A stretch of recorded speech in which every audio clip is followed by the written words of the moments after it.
Welcome back, everyone. Well, we've got 3 chapters to cover today, so I'm going to get stuck right into it now.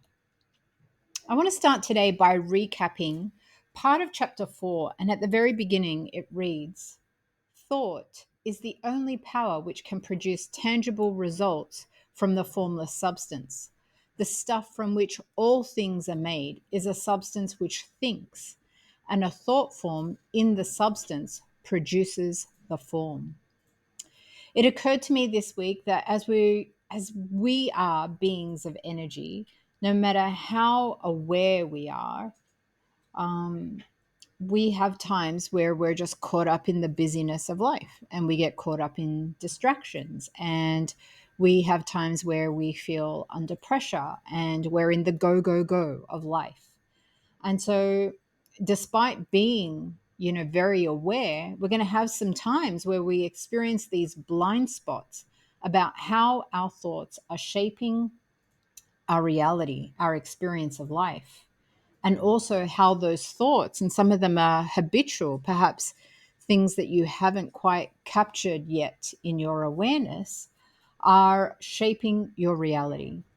So those things will affect what's possible for us, and also how we do things just in our everyday. So I wanted to explore this a little bit more because I know in my own experience, as I have become more and more aware of some of those habits and patterns and ways of thinking, and the inner critic sort of going off in my mind, as I've started to become more aware of those things, what I've noticed is that my thoughts go underground. And so I don't even hear that negative talk so much anymore. And it seems to have changed form. So what happens is it seems to manifest in a different way. So I want you to have a look for yourself. Are you still hearing those negative thoughts or those limiting beliefs, or are they manifesting for you in a different way? So some of the examples in my own life that I can draw from is that it might show up in me acting out or behaving in a particular way. So I look for my behaviors. Or it might show up in the way that I'm feeling. So if I start to have this very strong emotion about something, then I know, and I don't always catch it, to be fair, but that is a red flag for me. It's become a red flag.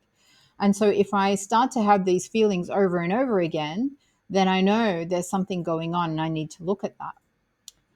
I also noticed that I have so many judgmental thoughts about myself. I don't know if you can relate to that. And so, one of the ways more recently that I saw this come up was that even though I'm having a judgmental thought about myself, when I'm meeting people, they're not necessarily knowing that those thoughts are about me. And so they're picking up on this, this judgmental energy. And I can see it in the way that they're responding to me, is that sometimes they're responding to me with a question in their mind as to whether I'm judging them. So I invite you to have a look at what are some of these thought forms that are playing out for you just in your everyday life, and then how are they playing out in terms of your goals and what you're working towards. And I'm going to invite you to start to really, and we're going to delve into that a little bit more today, or a lot more today, because um, there's a lot of value in being able to get into the finer spaces of that. Oftentimes we're rushing to get an answer and we just want to know what the answer is, and just getting to the end point. But actually, the gold is in that substance. The gold is if you can sit and you can dig and dig and dig and dig to find out what is the makeup of you. So we're going to do more of that today, and hopefully I haven't put you off with that description. Um, but there is gold in that, and so I will invite you to mine it for that gold. All right. So as I said, we're going to look at these thoughts in more detail, and at the end of the session. So here's what I'm going to do for you today: is I'm actually going to take you through a visualization I've been practicing for myself. And my intention with this visualization is that you start to see how these thoughts might be playing out beyond your mind. So, I refer to those feelings, or how you might be acting out, or how you might be reacting to situations instead of actually consciously choosing how you want to be. So, that is all about how are those things then impacting your results, and are they taking you closer to where you want to be or somewhere else? So, that's what we're going to do. That's the work we're going to do today. In chapter 5, like, chapter 5 is quite a fantastic chapter, and he goes into this ability to be able to detach yourself from, traditional modes of thinking that might make you feel like there is some entity or some deity out there that you need to wait for permission from to be your best and most extraordinary self. And what Wattles does in chapter 5 is he wants to debunk that. There is nothing that is in the way of your fate. You don't have to wait for permission. He invites you to see the formless substance for what it is. It's almost like this mechanical function. And he uses the seed as an example. And he says, like, if you're going to drop this seed in the ground somewhere, right, that it's going to produce many more seeds. And so he's effectively saying is that life is looking to become more of itself, and that creative expression is with and through you. And by becoming more, you got to do more, right? And you need more resources. And so it's this perpetuating cycle of more. And if you think about it, it's like you living into your potential and then increasingly becoming more and more and more of your potential. Like, keep on, you don't get to your potential and you stop. It's like you get to your potential, and then new doors and new opportunities and new ideas open up for you to be more and more and more. So one of the examples I'd like to use here is Elon Musk, mainly because he's in the spotlight a lot. And you can look at, how did he start with Tesla, and where has Tesla got to? And you can see that in each iteration of each new Tesla that comes out, Elon Musk, his vision, and what he creates out of that formless substance just grows and grows and grows and grows. So it's really quite remarkable to look out into the world and see those examples that are outside of you to help bring in the understanding that you need for yourself. And I would invite you to do that. So Wattles wants to suggest that we are always striving to want to know more, be more, do more. And in order to do that, we need to have more. So again, he's encouraging you and inviting you to check yourself. Do you really want to be rich? And for you to understand that in order for you to live your best life, we all need to be rich in order for all of us to live our own best life. So I think it can be easy to assume also that most people are looking for that. And I certainly, in the time that he was writing, um, you know, well, who knows really? I'm making an assumption here that in the time that Wattles was writing, everybody was kind of geared that way. And maybe things have changed in a society, but now I'm questioning my own thoughts around that.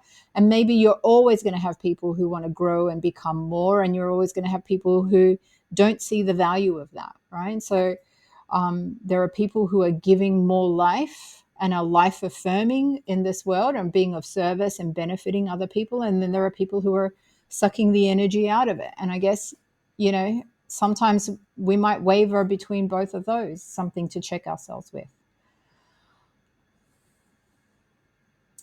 All right. So that is the invitation for today, is to have a think about how that works for you. And so I've got a couple of questions for you based on chapter 5, and it's, do you want more for yourself?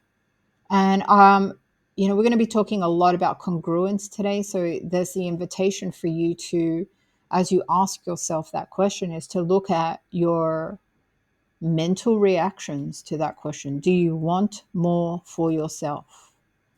And whether there's a niggle, can we call it that? A niggle somewhere inside of you that's like just that little bit of incongruence or that limiting belief or whatever it happens to be, and however it happens to show up in your body, in your emotions, and in your mind, that might suggest there's something for you to look at there. The next question, do you want different results? And number three, what have you not been doing or not been willing to do to get the results you know it will yield? So sometimes, we know what the answers are, right? Like we don't need to go outside of ourselves for those answers, but we just haven't been willing to do what we know is necessary to be done. So, we can't seem to make the cold calls, or we can't seem to ask for the help that we need, or we can't seem to put an offer together so that people can actually get on the runway to paying us, whatever it is.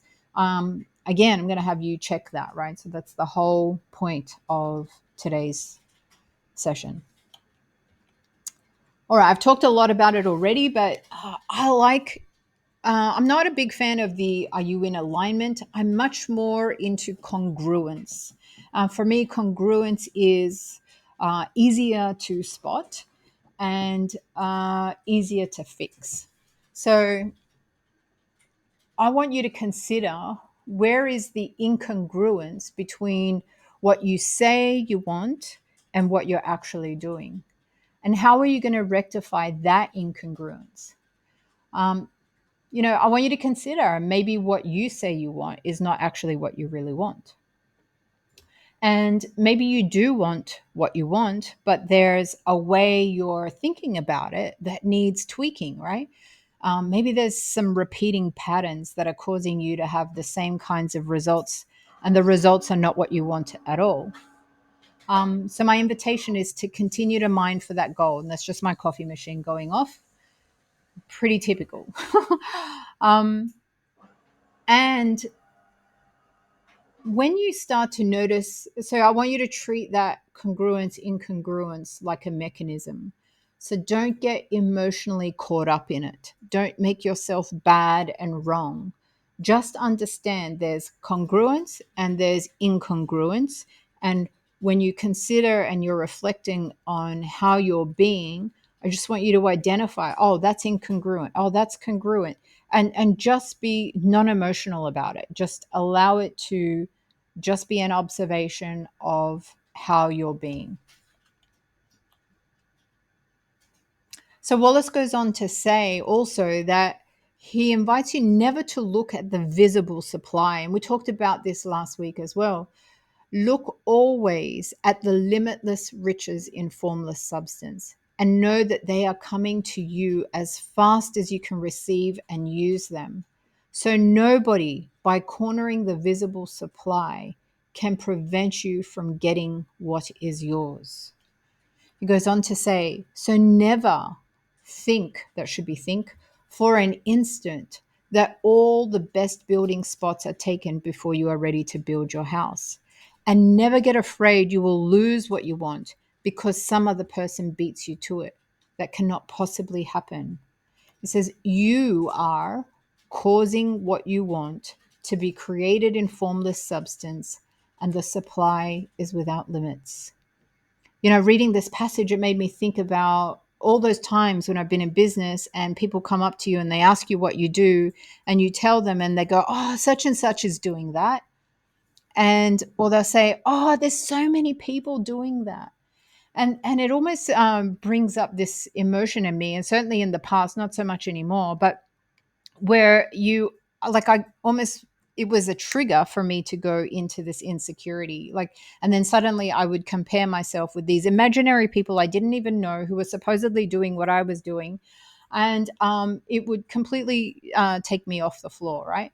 And if you've ever experienced that, or if you are still experiencing that, this particular passage in the book is such a great one to reaffirm that we are cause in the matter of our own lives, and we are the ones who say what happens or what doesn't happen. So it doesn't matter if there are a million other people that are doing what you do. They're not bringing to it what you bring to it.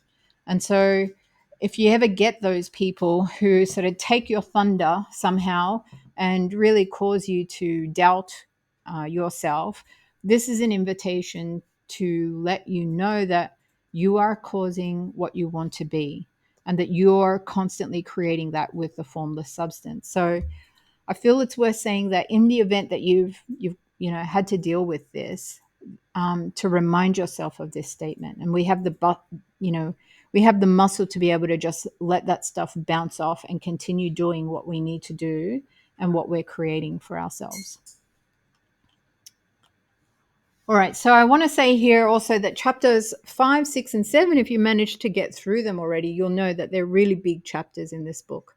But it's worth giving your time to. And we won't be covering as much today. It's going to be a bit of a longer session, this session, because I wanted to take you through this visualization exercise to help you in the way that I've been helped, to make some of this congruence and incongruence a lot more clearly for you. But I would invite you to go through chapters 5, 6, and 7 probably quite a few times over and over again, so you can start to pull out some of these lessons for yourself.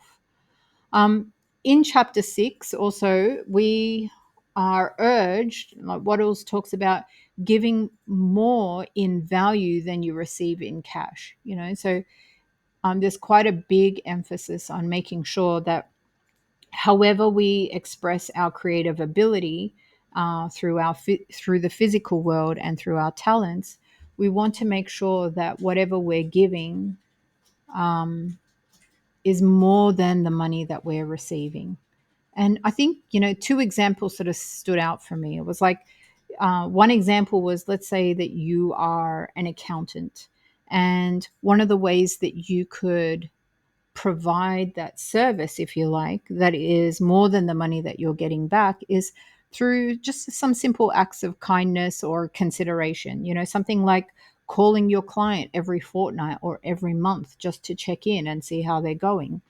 I have friends in the healing space, and I know a lot of them are doing work that is beyond what they're actually getting financially, because if you think about it, if you can give something that helps somebody change their mind in a way that helps them change their life, they can never pay you enough money to get that. It's like the box of Tim Tams that never runs out. They just keep being able to utilize that tool and that resource to keep themselves on track and to keep themselves becoming more and more of that potential that we talked about earlier. So that's something to think about with that. Right, where are we?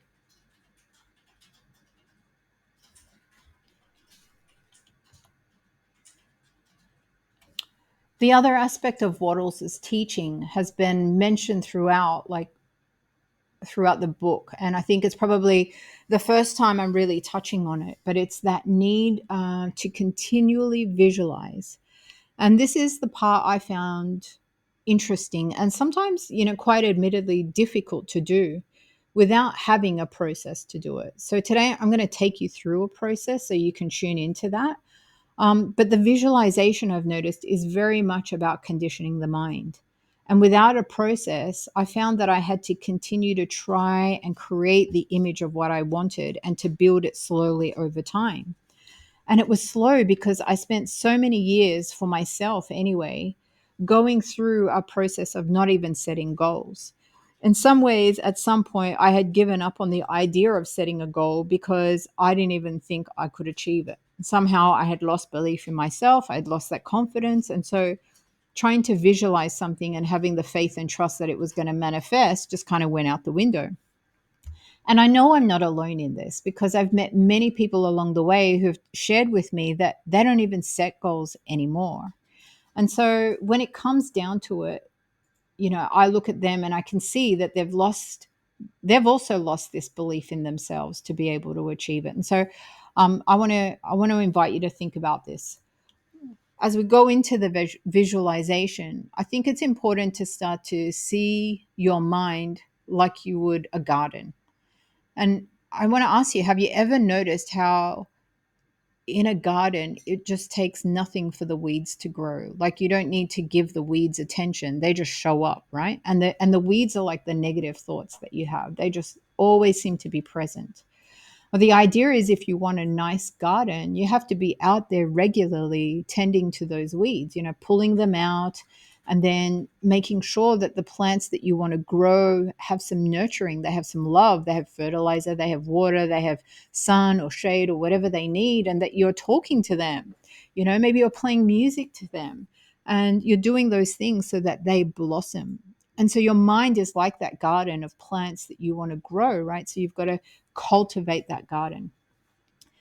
Now, if you've become so used to not getting what you want, and you've left that garden, just go wild, what's going to happen? All of those weeds are going to take over, and your battle for getting back to where you want to be can be quite a bit more difficult. And certainly I've seen that for people who've gone through some kind of trauma or some big life change, and it sets them back in a particular way, and those weeds can really take over. So we're going to do some work around pulling out some of those weeds and making sure that we can cultivate those flowers and that beautiful garden on a more sustainable basis. So let me know, are you up for that? Say, yes, Jenny, I want that. All right. And then chapter 7 of Waddles ends with gratitude and the need to be grateful and to show appreciation. So that got me thinking about how we can start to act as if, I'm sure you've heard that, people saying things like, oh, act as if you've already got $1 million, or act as if you've already got, the 10 clients that you're looking for, whatever it happens to be for you. And everyone's going to have their own experience of that. So I'm not asking you to be fake. So just to be clear, but we're going to bring that act as if into the gratefulness space. So I want you to be grateful and act as if that money is already there, those clients are already here, and to bring and to come at gratitude from that space. I'm so grateful that money is already in the bank. I'm so grateful those clients are already here. And that's how I want you to start to think in terms of gratitude and really acting as if it's already happened. Okay? Because that is what's fueling the faith and the purpose inside of all of this education. All right, so we're going to get into the meditation shortly, but before we do, I want to take you through a little bit of a focused exercise on congruence and incongruence. And if you're listening to this series each week, then I want to assume that you are looking for ways to increase your income and your personal effectiveness. And so I'm going to get you to choose an area of life that's important for you. Now, if you are coming at this from a financial goal, and that's my assumption, then I want you to start to look at the area of life that might be important for you, might be your business or your job, or it could be your relationships at work or at home. Whatever you feel might be impacting your financial goals, that's the area I want you to focus on. So again, it could be your marketing or the selling of your services. Whatever is coming up to mind right now, that's the area I'd like you to work on and focus on. All right, these are just ideas, by the way, and it's just to give you some examples, but you'll know what you need to work on. All right, so before we get into the meditation, I want to do that pre-work with you. So just go ahead and grab a piece of paper and a pen.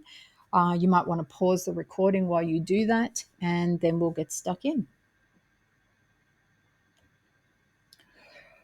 All right. So the first thing I want you to do as you are working through your journal here is I want you to just imagine that you've got this TV screen out in front of you and you're looking at your current situation right now and your current performance right now in relation to your goals and objectives.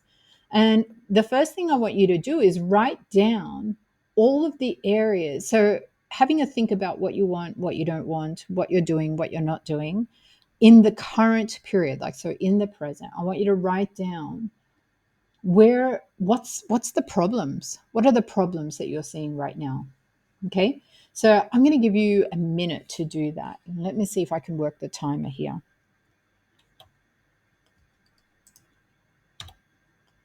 Nope, that's not going to work. All right, so I will give you 1 minute to just write that down. What are the problems that you're seeing?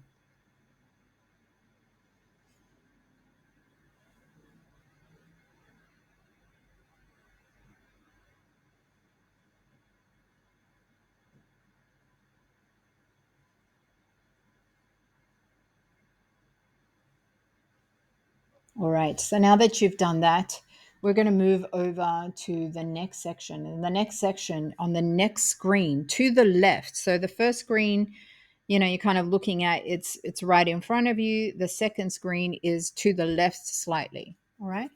On this second screen, it represents the problems being corrected. So the first one in the present were what are the problems you're dealing with right now? In the second screen, we're looking at what were the problems. Imagine that they're being corrected. So what's happening instead? So if, for example, one of your problems in the present was that you're not making cold calls, in the second screen with the problem being corrected, I want you to imagine that you're making those calls that you need to make. I'm going to give you a minute just to write down what you see as the problem being corrected.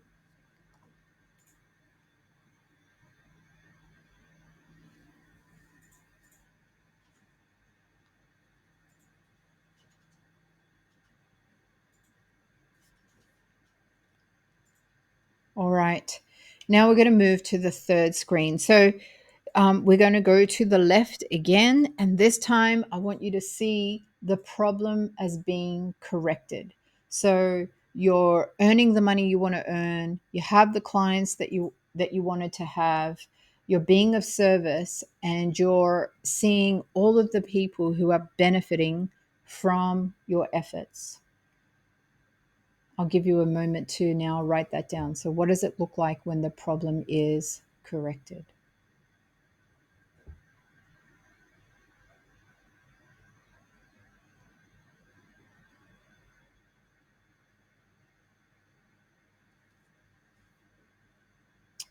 Okay, so now I'm gonna get you to put your notepads down and to find yourself in a comfortable position. If you're on a chair and you're sitting on a chair, then have both feet on the ground. Um, Back straight, I find, is usually best, but whatever works for you. If you're lying down to do this exercise, just know that we are going to be using our imagination in this. Okay, so it's not a meditation, it is very much a visualization exercise. We're engaging your imagination. So I don't want you falling asleep. I actually want you to be working in this visualization. Okay.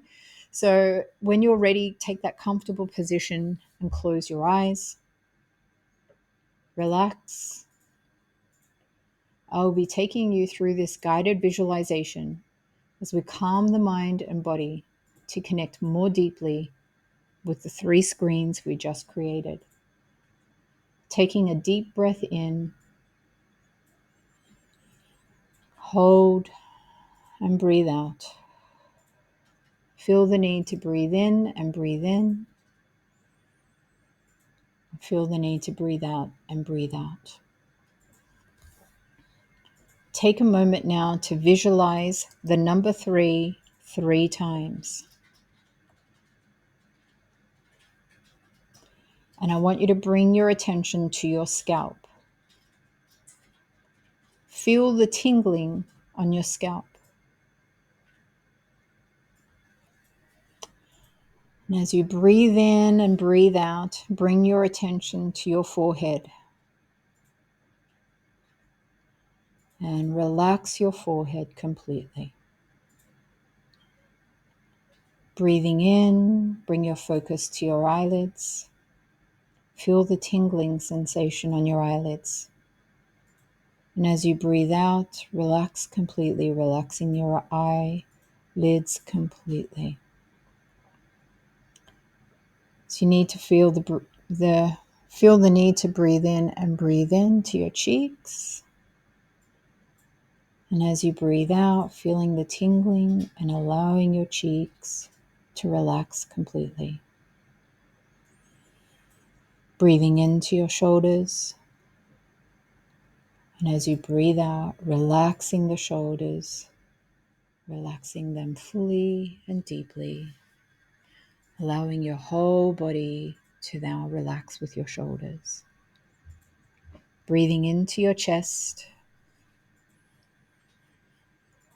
Feel the tingling on the surface of your skin.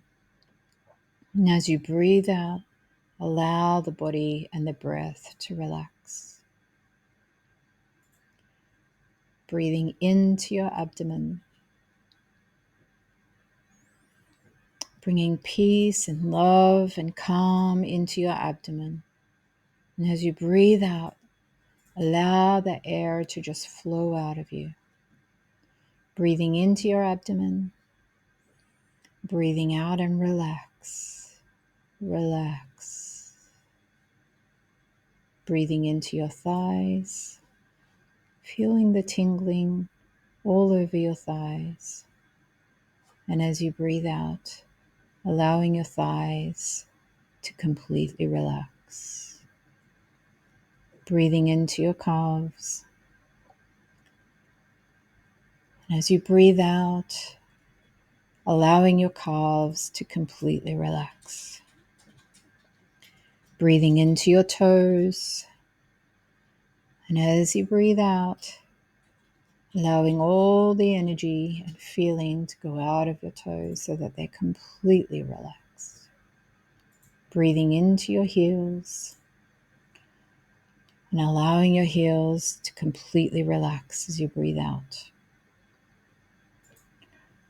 In a moment, I will be counting from 25 to 1, and as I do, you will not hear anything but the sound of my voice. You'll relax knowing you are fully in control and able to get up or move or turn this recording off at any time. You are completely in control. As I count down from 25 to 1, I want you to focus on my voice and know you will not go to sleep. You will feel totally relaxed. When I get to the count of 1, we are going to view the 3 screens again, and you're going to see what you see and notice what you notice. This will be a safe, nurturing place where you can peel back the curtain on what is hidden from your view, so you can be more effective in the area of life you have chosen and accelerate your results. Going into the counting now, 25, going deeper and deeper, relax. 24, taking a breath and relaxing the body and mind even more. 23, 22, deeper and deeper, feeling the body let go and the muscles relax. 21, 20, deeper and deeper. 19, 18, 17, deeper and deeper. 16, 15, 14, deeper and deeper. 13, 12, 11, 10, deeper and deeper. 9, 8, 7, 6, deeper and deeper. 5, 4, 3, 2, 1. You are now totally relaxed. You hear the sound of my voice, and you will not go to sleep. I want you now to bring up the first screen we worked on, the screen of the present. In your mind's eye, see that screen as if you're watching a movie at the cinemas. See the present. See the problems in the present. See yourself in that picture. See what you see and notice what you notice about your present circumstance. I will be quiet now for a moment while you do this. Next, I want you to turn your attention to the second screen, slightly to the left of you and out like a movie screen. This second screen represents the problem being corrected. What's different? Notice what you notice and see what you see.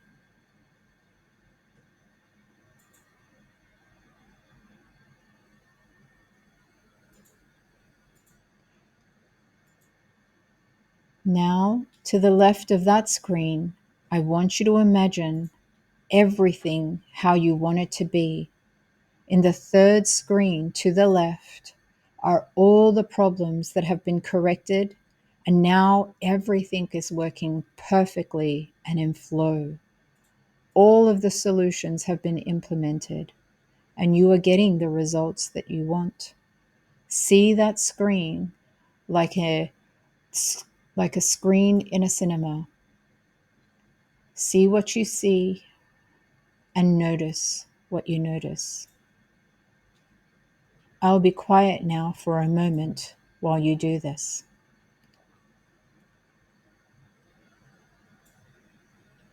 I'd like you to take now a couple of steps back so that you can see all three screens side by side. On the very far right, you have the present.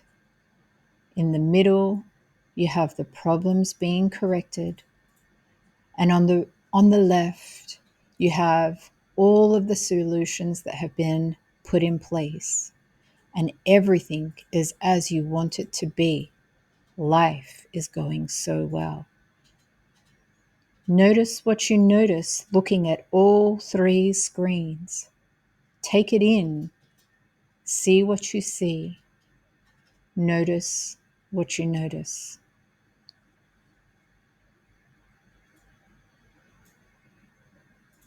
In a moment, I'm going to bring you out of the visualization by counting from 1 to 5. When I reach the number 5, you will be wide awake and fully relaxed. You will be able to recall all of what you have seen today, and you will know what are the next steps that you need to take for you. Getting ready now. 1, starting to come back to the room. 2, getting a sense of your body. 3, feeling more awake. By the time I get to 5, you will be wide awake and fully relaxed.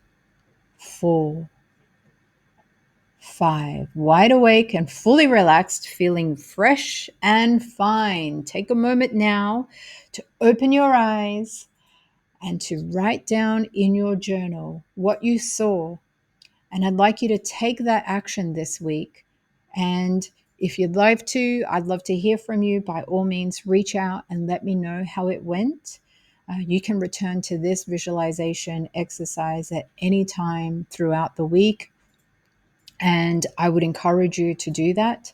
And I look forward to seeing your results. All right, I will see you next week.